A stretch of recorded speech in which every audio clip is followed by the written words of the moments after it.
تو یہ بتائے گا کہ کل سے آج تک جو ایک ماحول بنا ہوا تھا، علی امین صاحب کی ملاقاتیں ہونا اور یہ ساری چیزیں ایک مثبت طور پہ دیکھ رہی تھی پی ٹی آئی اس کو، تو کیا واقعی کوئی مذاکرات ہو رہے ہیں؟ کس چیز کو مذاکرات کہا جا رہا تھا اور آج یہ بتایا نہیں جا رہا کہ کون لوگ ہیں جو انگیج کر رہے ہیں؟ دیکھیں اس وقت پارلیمنٹ میں نا 3 لوگ ہیں جو اسٹیبلشمنٹ کی براہ راست نمائندگی کر رہے ہیں، فیصل واوڈا، محسن نقوی اور انوار اللہ کاکڑ، تینوں کو ایک ہی طریقے سے آزاد کر کے جتوا کے لایا گیا۔ اچھا، اس میں کابینہ میں ہے محسن نقوی۔ اب میں کہوں کہ جی محسن نقوی کو کچھ پتہ نہیں تو یہ بھی غلط بات ہو جائے گی کہ وہ کہہ رہے ہیں کر کون رہا ہے مذاکرات تو ہو رہے ہیں۔ آج عمران خان نے کہا ہے کہ نام میں بھی نہیں بتاؤں گا۔ اب آپ یہ دیکھیں کہ عمران خان بھی مجبور ہیں کہ میں نام نہیں بتاؤں گا۔ بھائی پھر آپ بتائیں، پھر آپ کر رہے ہیں تو پھر آپ این آر او مانگ رہے تھے، یا جو آپ بات کہہ رہے ہیں کہ مجھے 10 دن کے لیے کہا گیا کہ مؤخر کر دیں، تو آپ انگیج تو ہو گئے۔ آپ نے تو پچھلی دفعہ بھی کہا تھا میں دھوکہ کھا چکا ہوں اور میں بات نہیں کروں گا، تو بات بھی کر رہے ہیں۔ اور بات چیت ظاہر ہے اسی بات کے لیے ہو رہی ہے نا کہ عمران خان کو رہا کیا جائے، اس کے علاوہ تو کچھ نہیں ہے۔ انہوں نے کہا کہ ایک موقع تھا نادر کہ کل مجھے ضمانت میں رہا کر دیتے تو بات ٹھیک ہو جاتی، یعنی یہ جو پوری امید تھی پی ٹی آئی کی وہ اسی بات پہ تھی۔ لیکن ہمارے پاس یہ خبر موجود تھی کہ جو بھی فیصلہ آئے عمران خان کو چھوڑا نہیں جائے گا۔ اب آپ دیکھیں یہ 24 کا اگر احتجاج ہوگا، اگر 28 ستمبر کے پرچے میں عمران خان کا آج ریمانڈ ہوا ہے تو آپ اندازہ کر لیں 24 نومبر کا پرچہ کتنا سخت ہوگا، جس میں ان کے سی ایم کہہ رہے ہیں کہ آپ کفن لے کے آئیں گے اور واپس نہیں جانا۔ تو اس احتجاج میں وہ مجھے شدت نظر آ رہی ہے جو کبھی شیخ رشید کہتے تھے جلا دیں گے، گھیراؤ کر لو، مار دیں گے۔ یہ دوسرا پارٹ ہے علی امین گنڈا پور شیخ رشید کا، جو ان کی سٹیج پہ عمران خان کی۔ تو یہ ہاسٹیج کرنا چاہ رہے ہیں، تو اگر یہ کر سکتے ہیں اسٹیبلشمنٹ کو، جو میں بار بار کہتا ہوں گھٹنوں کے بل، تو لیں۔ لیکن کسی لیول پہ تو رانا صاحب بات ہو ہی، ان سے کوئی تو رابطہ کیا گیا ہوگا کہ آپ اس کو ملتوی کر دیں۔ پہلے بھی تو ہوا جس پہ انہوں نے کر بھی دیا اور بعد میں کہا مجھے دھوکہ دیا اسٹیبلشمنٹ نے۔ تو کوئی تو پیغام، کیا ان 3 شخصیات ہوں یا کوئی غیر سیاسی شخصیت ہو، یہاں تک کہا گیا آپ کی اطلاعات کے مطابق کہ آپ 24 کو نہ کریں احتجاج؟ بیلاروس کے بھی پریزیڈنٹ آ رہے ہیں جس کا آج بھی حوالہ دیا گیا۔ دیکھیں یہ چیزیں ظاہر ہے بیلاروس کا کوئی شہباز شریف کے ایک ٹیلی فون پہ تو پریزیڈنٹ اٹھ کے نہیں آ رہا نا، پہلے سے طے شدہ تھا اور یہ باتیں پتہ ہوتی ہیں، اور عمران خان کا اتفاق ہے، کبھی وہ ایس سی او والی ڈیٹ دے دیتے ہیں اور کبھی اس کی دے دیتے ہیں۔ وہ بلیک میل کرنا چاہ رہے ہیں اسٹیٹ کو، کیونکہ اسٹیٹ ان کے ساتھ بہت سخت ہوئی ہے، اور اسٹیٹ سے مراد فوج ہے، کوئی اور نہیں ہے لفظ، مطلب میں اس میں ایمبیگوٹی نہیں رکھنا چاہتا۔ اور فوج بالکل نہیں بات کر رہی، براہ راست تو بالکل نہیں کر رہی، وہ جب بھی کرے گی تو وہ بلا واسطہ کرے گی۔ ظاہر ہے کہ اپروول فوج نے دینی ہے، لیکن ابھی جو آپ نے آرمی چیف کا بتایا تو پھر پرسوں والا بھی ذکر کر دیں، ایپیکس کمیٹی کا، جہاں پہ علی امین گنڈا پور موجود تھے، جس کو خواجہ آصف کہتے ہیں کہ انہوں نے تبرکن کہا کہ میرے لیڈر کے ساتھ زیادتی ہو رہی ہے، میری پارٹی کے ساتھ زیادتی ہو رہی ہے، جہاں مریم نواز نے بھی شکوے کیے۔ تو بات چیت اسی طریقے سے ہوتی ہے، اور سیاسی ڈائلاگ بہت ضروری ہے کسی بھی ملک کے لیے۔ یہ نہیں ہے کہ آپ کی کٹی ہو گئی ہے، لیکن جب آپ جھکانے پہ آ جائیں نا تو جھکتا کوئی بھی نہیں ہے، صرف پاکستان کے عوام پر۔ اب یہ جو نمائندگان جن کے آپ نے بھی نام لیے، پھر سیاسی ڈائلاگ تو اس کو ہم نہیں کہیں گے، وہ سیاسی شخصیات ان کو کس حد تک آپ لوگ کہہ سکتے ہیں، اس پہ ہم آگے جا کے بات کریں گے۔ دانیال صاحب، پہلے تو پی ٹی آئی کی صورتحال مختلف تھی، ان کے لیے ان کو کافی سہولت بھی رہی جب انہوں نے دھرنا دیا تھا اسلام آباد میں، لیکن اب جب سے ان کے لیے حالات بدلے، حکومت سے وہ گئے، تو اس کے بعد ان کو احتجاج کرنے کی اجازت نہیں دی گئی۔ آپ کی نظر میں یہ کال دینا احتجاج کی ایک ایسے وقت میں جب بظاہر حکومت اپنا ایک 1 پیج دکھا رہی ہے، اسٹیبلشمنٹ کی طرف سے بھی کوئی رسپانس نہیں ہے، یہ کیسی پالیٹکس ہے پی ٹی آئی کی؟ میرے خیال میں یہ جو محسوس ہو رہا ہے پی ٹی آئی کو، وہ یہ ہے کہ مقدمات جو ہیں اپنے منطقی انجام تک پہنچتے جا رہے ہیں، خاص طور پہ وہ جو فیض حمید والا سارا سلسلہ تھا، اور اس میں جو ابھی تک جو ایویڈنس کم از کم اخباروں کی زینت بنا ہے، اس میں واضح طور پر یہ بتایا گیا کہ وہاں پر جو ملازم تھے جیل میں، ان کے پاس کوئی پرانے موبائل سیٹ تھے جو کہ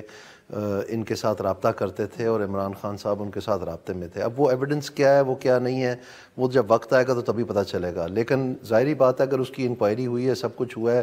آخرکار اتنا بڑا سٹیپ لیا گیا ہے، تو آرمی ایکٹ میں یہ واضح طور پر لکھا ہوا ہے، اب سے نہیں، کوئی امینڈمنٹ نہیں، پہلے سے لکھا ہوا ہے کہ جو بھی ایڈ اور ابیٹ کرے گا کسی بھی آرمی آفیسر کو ایک غیر قانونی کام میں، وہ بھی آرمی ایکٹ کے تحت اتنا ہی قانون کے مجرم ہوگا جتنا آرمی آفیسر ہوگا۔ تو اس میں جو ملٹری ٹرائل ہے یا ملٹری کورٹس ہے، اس میں کوئی ابہام نہیں ہے۔ تو پوائنٹ یہ ہے کہ وہ اسٹیبلش کیسے ہونا ہے۔ اب اگر وہ وعدہ معاف بنتے ہیں، یا اگر انہوں نے کوئی چیزیں کنوے کی ہیں اور اس کے پیچھے فورینزک ایویڈنس ہے جو کہ مطلب ٹیسٹ ہو سکتا ہے، جس میں ساتھ کوئی دو رائے نہیں ہے، تو پھر وہ بہت علیحدہ سی بات ہے۔ پھر تو جو ان کا یکلخت یہ انٹرنیشنلی بھی ایک کورس ساتھ آیا، برٹش پارلیمنٹ سے بھی، یو ایس کانگریس سے بھی دوسری مرتبہ پہلے بھی آیا تھا، اور یہ ساتھ ہی یہ اناؤنس ہو گیا احتجاج کا سارا کچھ، تو یہ نظر آتا ہے کہ اس کو انٹرنیشنلائز کرنے کی کوشش کی جا رہی ہے۔ ایک ریئلسٹک اپروچ ہے، یا پھر اگر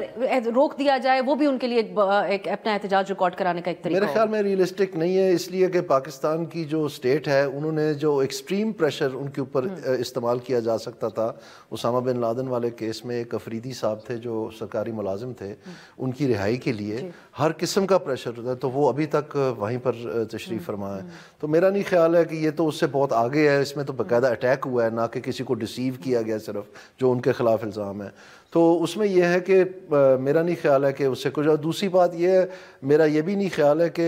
چونکہ افغانستان کی جنگ وائنڈ ڈاؤن ہو گئی، امریکہ نے اپنا آپ کو وہاں سے ایویکویٹ کر لیا ہے، تو ان کا جو انٹرسٹ لیول ہے پاکستان میں اس اسٹریٹجک نوعیت کا، وہ اس طرح سے نہیں رہا۔ اگر تو کوئی ایسی چیز اپسیٹ نہیں کر رہی ہے ایپل کارڈ کو، تو ان کے پاس اور بڑے مسئلے مسائل ہیں، پورا مڈل ایسٹ پڑا ہوا ہے، پورے یوکرین پڑا ہوا ہے، ویسٹرن یورپ پڑا ہوا ہے، اور یہ ساری چیزیں جو ان کا ایجنڈا بھی تھا الیکشن کا۔ سو آئی ڈونٹ تھنک کہ وہاں سے کچھ، اب کوشش یہ کہ اس کو 40ویں نمبر سے پہلے 10 نمبروں پہ لائے انٹرنیشنلی، یہ وہ کوشش ہم شاید دیکھ رہے ہیں، اور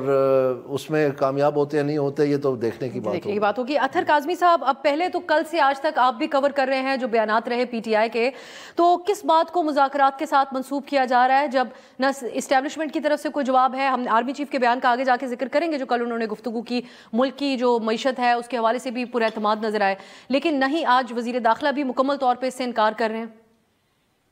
دیکھیے، پہلی بات تو یہ ہے کہ 2 دنوں میں علی امین صاحب کی جیل کے اندر خان صاحب سے 2 ملاقاتیں ہوئی۔ پچھلی دفعہ بھی جب اسلام آباد میں جلسہ تھا تو صبح 7 بجے جیل کا دروازہ کھل گیا اور بیرسٹر گور صاحب اور اعظم سواتی صاحب اندر چلے گئے، تو یہاں سے تو عدالت سے کوئی فیصلہ لے کے بھی جائے تو جیل انتظامیہ کسی کو ملنے نہیں دیتی، تو اس میں تو کوئی دو رائے نہیں کہ حکومت کی طرف سے یا کسی اور طرف سے کوئی پیغام آیا، اور وہ پیغام لے کے علی امین صاحب کو وہاں پہ بھیجا گیا اور علی امین صاحب کے لیے دروازہ بھی کھولا گیا۔ تو اگر کوئی یہ دعویٰ کر رہا ہے کہ جی کوئی بات نہیں ہو رہی اور کوئی میسج نہیں آیا، تو میرے خیال میں وہ حقائق کے منافی ہے۔ پیچھے پہلے بھی میسج آیا تھا، اس دفعہ دوبارہ میسج آیا تھا۔ ہاں، اس میسج کے نتیجے میں آگے چیزیں کس حد تک بڑھ سکتی ہیں وہ ایک الگ بحث ہے۔ دوسری بات یہ ہے کہ اصل ایشو یہ نہیں ہے کہ عمران خان صاحب اس کو کیا کہہ رہے ہیں یا کوئی اور کیا کہہ رہا ہے۔ جو رانا عامر الیاس رانا صاحب نے یہاں پہ بات کی نا، بڑی اچھی انہوں نے بات کی۔ انہوں نے کہا کہ ضمانت ہو بھی جائے گی تو رہائی نہیں ہوگی، اس کو چھوڑا نہیں جائے گا۔ یہ ہے اصل مسئلہ، یہ ہے اس وقت ملک کے اندر آئین اور قانون کی حالت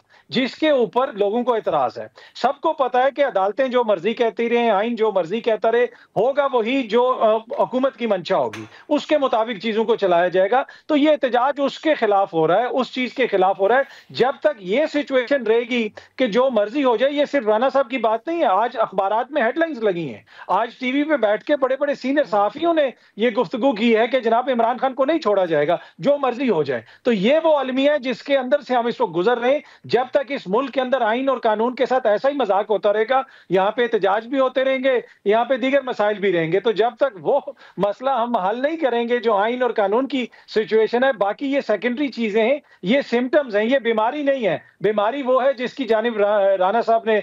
بالکل کھل کے بتا دیا کہ جناب فیصلہ کر لیا ہے کہ اس کو نہیں چھوڑا جائے گا۔ تو جب تک وہ فیصلہ جو ہے یہ ہوگا کہ آئین اور قانون کا ہم بھی احترام کریں گے اور عمران خان بھی آئین اور قانون کا احترام کرے، تب تک اس ملک کے اندر اسٹیبلٹی نہیں آ سکتی۔